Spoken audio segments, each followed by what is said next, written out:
2 October 2025, Pakistan's Frontier Works Organization quietly dispatched a rare earth shipment to the United States containing antimony, copper concentrates, neodymium and praseodymium. For the first time in history, Pakistan had delivered a rare earth consignment directly to America. The $500 million deal had been signed just weeks earlier, and once the first shipment departed, both sides fell completely silent. Almost immediately, reports emerged that Washington had struck a similar rare earth agreement with India. What should have been headline news in Pakistan instead remained strangely subdued. Opposition parties accused the government of finalizing a secret, one-sided, almost colonial-style deal, but the real story was far bigger, far older, and far more complex.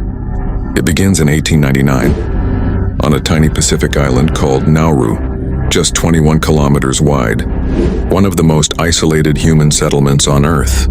Even reaching Australia meant traveling hundreds of kilometers. In 1899, a British officer casually picked up an odd-looking rock on Nauru and used it as a doorstop in his Sydney office.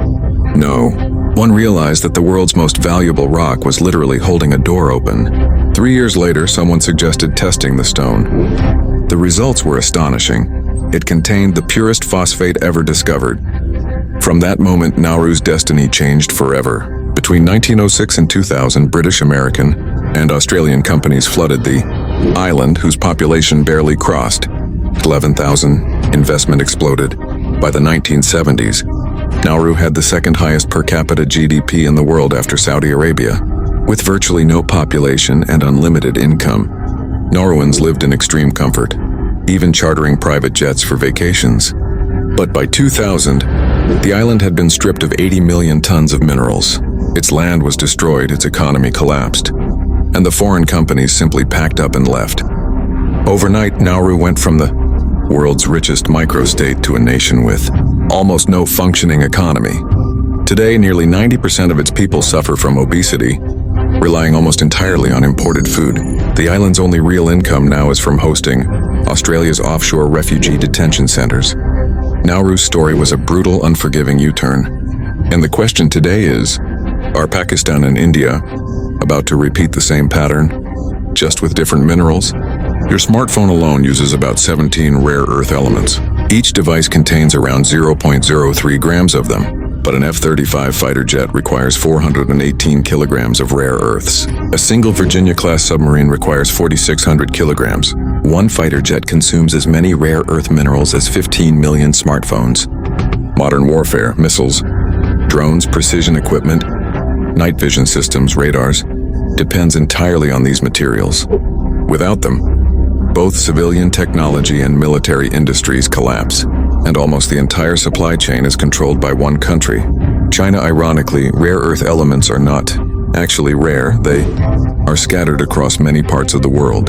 They were simply misnamed by an early European scientist. The real challenge is concentration, extraction, and processing.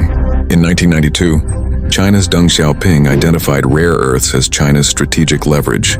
If the Middle East has oil, he famously said, China has rare earths. At the same time, the US shut down its largest rare earth mine, Mountain Pass, due to environmental concerns. Washington calculated it would be cheaper to let China dominate. Over the next 40 years, China built a near monopoly. 70% of global mining, 90% of processing, 85% of separation, and 94% of magnet manufacturing. Today, the US mines rare earths but still sends them to China for processing, then re-imports the finished materials to build F-35 jets that might one day be used against China. By 2024-2025, China began tightening export controls. By May 2025, Chinese rare earth exports had fallen 74%. Automakers like Tesla and GM went into panic mode. The Pentagon activated the Korean War-era Defense Production Act, investing $400 million into MP materials and securing priority purchase rights. Then came 26 September 2025, when Pakistan's Prime Minister Shehbaz Sharif and Army Chief Asim Munir met President Donald Trump at the White House. Samples of antimony, copper, and rare earth ores were openly placed on the table. On 8 September 2025, FWO and U.S. Strategic Metals signed a $500 million partnership, and on 2 October, Pakistan delivered the first antimony shipment exactly the material China had just blocked. The US had produced zero antimony in 2023. China controls nearly half the global market. Pakistan stepped in precisely when Washington needed it most. Then enters India. In September 2024, Pakistan and the US finalized their rare earth understanding. A month later, India and the US signed an almost identical agreement. Same language, same framework, same Pentagon oversight. Coincidence or a carefully coordinated dual sourcing strategy? America's formula is clear. From Pakistan, fast extraction, antimony, copper, possible lithium. From India, processing, technology transfer, beach sand minerals, manufacturing. India holds 8% of global rare earth reserves but produces less than 1%, largely due to atomic regulation limits on thorium-rich beach sands. China's 2025 export halt nearly derailed India's EV sector. India still imports over 80% of its magnets from China. So Washington needs both Pakistan and India to build a China-free supply chain.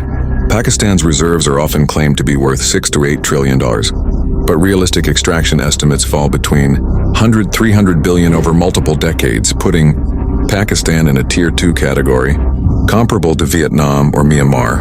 Most deposits lie in poor regions like Gilgit-Baltistan and Balochistan. So the real questions now emerge. What happens to local communities? What about environmental damage? Who controls the profits? History shows that countries dependent on raw minerals, like DR Congo, Venezuela, and Nauru, end up trapped in poverty. Yet Norway proved the opposite, using its oil wealth to build a $5 trillion sovereign fund securing future generations.